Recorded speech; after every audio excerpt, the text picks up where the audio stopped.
Ram Ram, welcome to Bharat 247। मैं हूं अजिंक्य सिंह मोरे। आज हम बात करेंगे पाकिस्तान में बढ़ते एक बड़े विवाद की, जो आने वाले समय में पूरे क्षेत्र की राजनीति को प्रभावित कर सकता है। हाल ही में पाकिस्तान के आर्मी चीफ आसिर मुनीर का एक बयान सामने आया, जिसमें उन्होंने शिया मुस्लिम से कहा, अगर तुम्हें ईरान से इतना प्यार है तो ईरान चले जाओ। इस बयान के सामने आते ही पाकिस्तान में भारी नाराजगी देखने को मिली। शिया समुदाय ने इसे अपमानजनक बताया है और इसके खिलाफ आवाज उठाई है। हमसे ये कहा जा रहा है कि आप जो है ना, अगर आप उनसे मोहब्बत है तो वो उधर चले जाएं।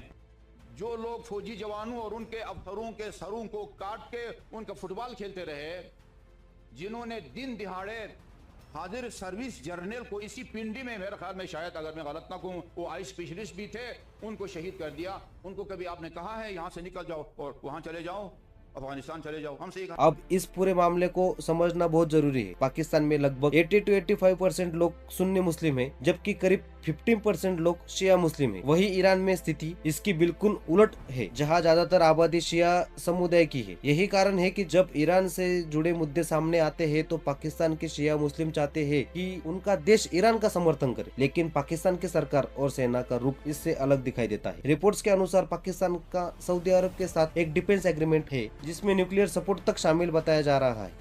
ऐसे में पाकिस्तान पर अमेरिका और सऊदी अरब का दबाव है कि वह ईरान के खिलाफ अपनी स्थिति स्पष्ट करे।